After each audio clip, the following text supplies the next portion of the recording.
This one's been a long time coming. The Ben 10 franchise has been filled with countless amazing villains to foil Ben and the crew, but some villains have fallen short of the test. While some are written brilliantly, with tremendous time dedicated to building them out and portraying them in the most badass light, some were throwaways that were bland, one note, or even hard to watch. Let's go through some of the main ones, not all the minor ones, but over 30 Ben 10 villains, and rank them from worst to best. Before we start, don't forget to subscribe to my channel for literally countless other Ben 10 videos. Let's go.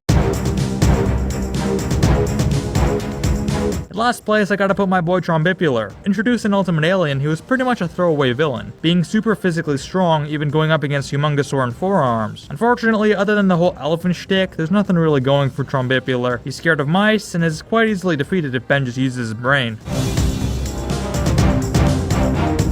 Billy Billions and his assistant Mazuma were introduced in Omniverse, later accentuated as one of the Vengers. And honestly, I really didn't get this guy. He's a complete bumbling fool. Ben barely takes him seriously, even after the surprise attacks, and he just comes off as arrogant and annoying to listen to. The assistant is kinda hot though, so she saved this duo from being last place on the list. By far the most forgettable Forever Knight, Sir Enoch was the initial face of the organization in the original series. And introducing the Knights to the franchise, which I'm not really sure is even a fantastic accomplishment, he does fine. But in terms of having his own unique voice or any memorable lines or moments, I genuinely can't extract anything from Enoch. There was a lot of potential for Addwaitya to shine in the Ledger Domain episodes, but after his first appearance, he is bound to a prisoner-like state, barely alive, and continues in Omniverse as basically one of Charmcaster's totems. He has brief moments of coolness, but the potential available in such a cool character wasn't used to its max in my eyes, and could have led to a lot of cool things. Imagine if he was in Alien 4 Season 3, all those Charmcaster episodes could have had him as a key player, instead of Hex, who was just a washed-up villain by this point in the franchise. Just my speculations. Attea was only made into a big deal in Omniverse to give Ben a new throwaway alien, throw in some cheesy romance gags, and use her in the lovey-dovey love triangle or square or whatever episodes, like Catfight or The Most Dangerous Game Show. Changed my mind. Kraab was another villain that persisted throughout the entire franchise, even transitioning to the reboot, which is pretty funny. I think he was just a run-of-the-mill bad guy. Like, cool, a robot crab with sharp pincers. The fact that Gwen is able to sum up his whole shtick to Kevin in 5 seconds should tell you enough. Rojo's cool appearances literally boiled down to one episode in Season 1 when she worked for Vilgax, and then she was just a Flash game villain for the rest of her tenure. Not much to talk about with her. Carl Nesmith, or Captain Nemesis, was at his peak in Ultimate Alien, when he was actually taken seriously. Both in Hero Time and in Catch a Falling Star, he was given tremendous character growth, and was truly a bad guy with well-written motives and intentions. Unfortunately, he wasn't in much after that, and was another bad guy whose potential outweighed his execution. Maybe if he ended up on the good side and fought alongside Ben, that would have really been something. Eon was always thrown into some of the franchise's most crucial moments, always battling it out as the antithesis to Professor Paradox, and serving as another early-stage evil Ben character. Man, this show loved making villains to bounce symmetrically off Ben. First Kevin 11, then Eon, then Albedo, and finally his entire friggin' multiverse. Eon always felt like a bit of a letdown, though, and although he got plenty of time to shine in Race Against Time, Ultimate Alien, and especially in Omniverse, where I think he was at his peak, I never liked him being an evil Ben, and I think that keeping him as an arch-enemy to Paradox fit his vibe much better. It was fun to see him get betrayed by Vilgax, though. That was funny. The leader of the infamous Rooters retcon himself, Servantis doesn't really offer anything original in essence. His design is a ripoff of the leader in Mindwipe, his backstory is underdeveloped and forced, and his whole existence does away all the fantastic backstory given to Kevin through his plumber father, along with all the cool mysteries therein. I mean, he gets a cool voice, and his little monologue to Kevin in Weapon 11 is pretty badass. But in terms of the franchise, Servantis was definitely net negative in my opinion. In the first chunk of Omniverse, Dr. Psychobos is one of the main 3 antagonists up against Ben, and honestly, he's the weakest among them all. It was nice to see a brainstorm alien as a villain, but other than having a cool voice and some funny lines, he's not much for memorability. Ignoring the name connection to like 100 other characters from other properties, Ragnarok is a pretty uninspired villain. Introduced in late Alien Force to give a background to Kevin's late father Devon, who was actually Grandpa Max's plumber partner. I don't like the replacement much either, but thank God this was retconned, because the coincidences are just insane in the story. Ragnarok himself is cool, I like his design, and the thing on his forehead looks pretty sick. His death was also probably the most brutal and legit death Ben 10 ever showed on screen. Let me know if you can think of any comparable deaths. I've talked about Elena before in my Ben 10 Girlfriends Ranked video, so check that out if you want more in-depth thoughts, but Elena was pretty one-note. Whether an alien swarm or later an Ultimate Alien where she always beats Ben's ass until Julie tells her to stop if she really loves him. It's so old and cliche at this point, just stop. Man, my Vreedle's terrifying. Those eyes will be haunting me for a long time. Very underrated villain. I actually like Fistrick, and I find his voice, personality, and especially his design to be super badass and fun on screen. Definitely one of the best casual Omniverse bad guys, bro. Maybe it's because Last Laugh was one of the first episodes I watched as a kid, and was always super nostalgic and fun for me to revisit, but I love Zombozo as a character. I've seen villains with his powers before in a bunch of shows, so he's not exactly original as hell, but the way he was animated, written, and executed in the original series will always remain with me. His later appearances are complete trash, but I think the nostalgia is keeping this one high in my mind.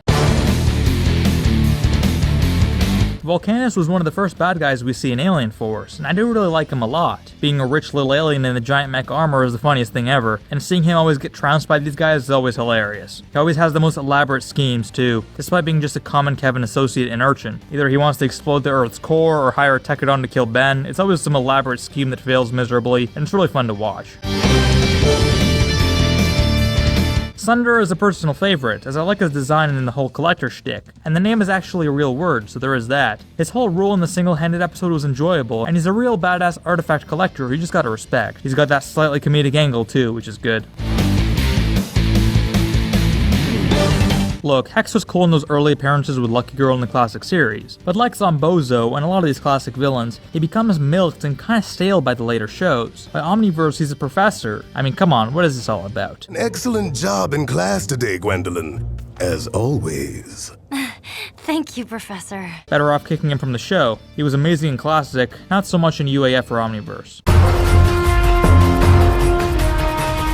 I have somewhat of a sweet spot for Ssserpent. While he's used sparingly as a fodder villain in UAF, and only has 3 appearances, I found him pretty unique as a simple snake alien. He was actually the only villain in the entire Ben 10 Prime franchise never to be defeated and escape unscathed. The last time we see him, he literally almost killed Ben after spinning goop on a disc without his anti-gravity projector, and then he just dips when the cops pull up. Absolute legend. As I touched on in my Ultimate Alien recap video, Dagon is the almighty godlike squid that controls the whole world for the finale of Ultimate Alien. In terms of character, he's barely given a backstory. No motive, no real information other than that he's big, bad, and his size changes every other shot. Vilgax absorbs him in literally 2 seconds, and that's the end of that. It's like the Superman syndrome. When a character is literally OP other than the Kryptonite, or in this case a power absorber thing, there's nothing interesting about them after 2 seconds of watching. Quite sad what happened to George at the end there, wasn't it? His slow-baked introduction in Ultimate Alien was quite well done, and while he didn't have a ton of dialogue or moments to stand out, what we did see of him, like his interactions with Ben, his initial hostilities, and his loyalty to his knights like Winston, made him the purest and most enduring Forever Knight that Ben 10 ever showed, in my opinion. I find Charles Zenith really funny. His voice by Charles Phoenix is nicely done. He's written quite well by Yuri Lowenthal, and I think the ending scene of Rook boring him to tears has to be one of the funniest jokes Omniverse ever did. His whole character is pretty cliche and tacky. That's kind of the point, and I love that.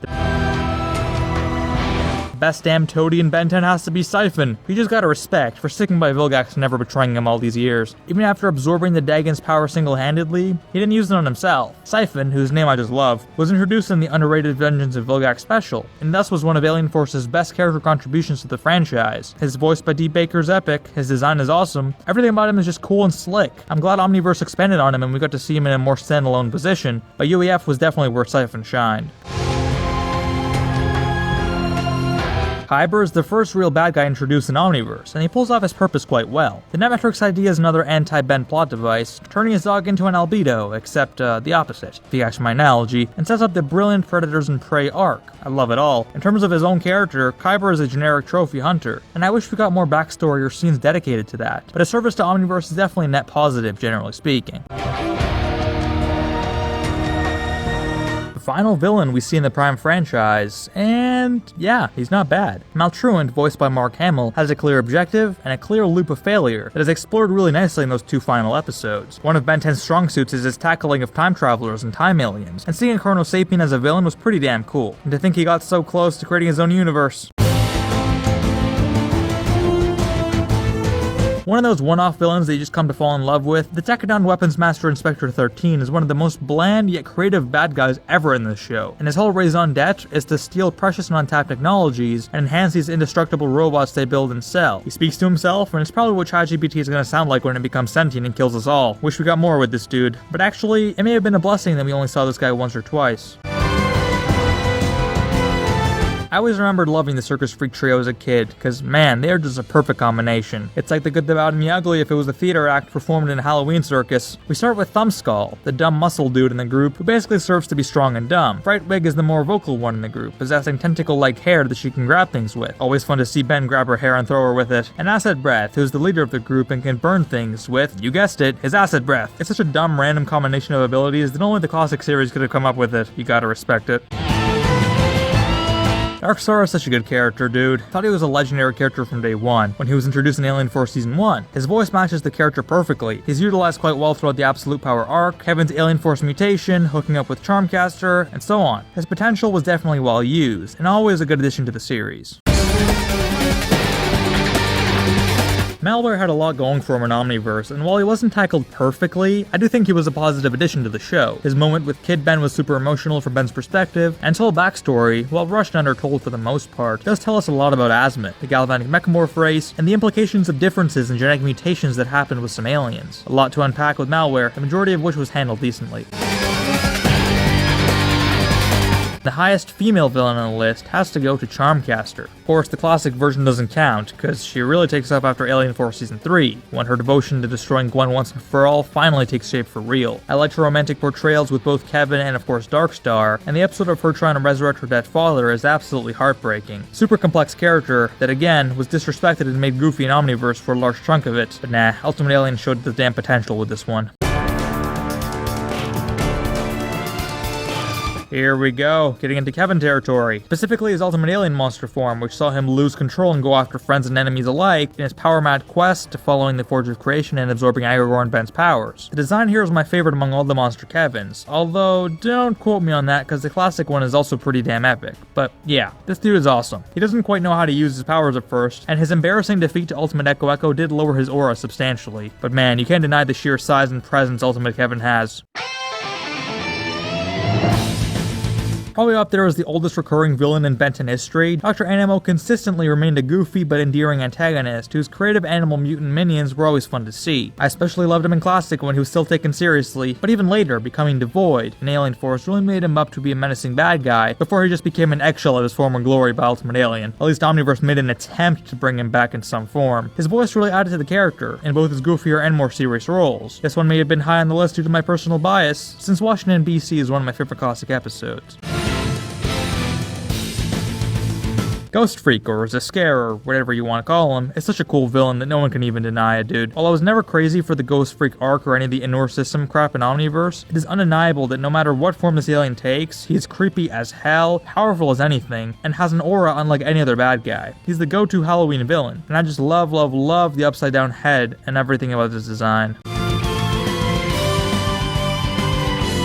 You really can't hate on Aggregor. This dude takes the entire first season of Ultimate Alien to build himself up, capturing the 5 Andromeda aliens, not once, but twice, and kicking Ben's ass in the process, then turning himself Ultimate or whatever, grabbing all 4 pieces of the map of Infinity, while kicking Ben's ass, and then getting inches away from absorbing a baby Celestial Sapien in the Forge of Creation, while kicking Ben's ass. I mean, almost perfect linear progression we see from this osmosing is perfect. It's phenomenal, and he showcases his badassery in almost all his appearances, aside from his totally rushed demise, which I discussed in my Forge of Creation video. His design as Ultimate Aggregor is badass. His voice is epic to match, and that scene where he just ominously laughs at Humongosaur is just so menacing, bro. Love Aggregor.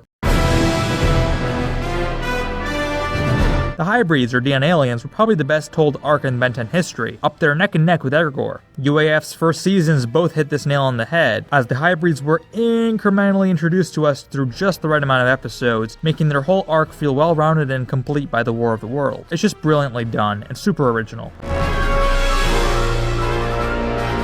Albedo is, and should be, by many accounts, one of the best Ben 10 villains, because he's literally the perfect antagonist. He's Ben's evil twin, with only the slightly recolored character design, same voice, and same aliens. Seeing him progress through Alien Force and Ultimate Alien was a lot of fun, especially as he introduced the whole Ultimate feature, which obviously was epic to see. It was betrayed by Vilgax, but I wish we did get a chance to see him be the top bad guy for a duo, which we never saw unfortunately. I guess a Fistful of Brains got kinda close to that, and yeah, Omniverse does make his character a lot cooler with the whole Ultimate Galvan shtick. I really like Albedo and find him to be a useful character that makes complete sense in this universe. He's also funny at times, and well equipped to take on Kevin, Gwen, and especially Ben.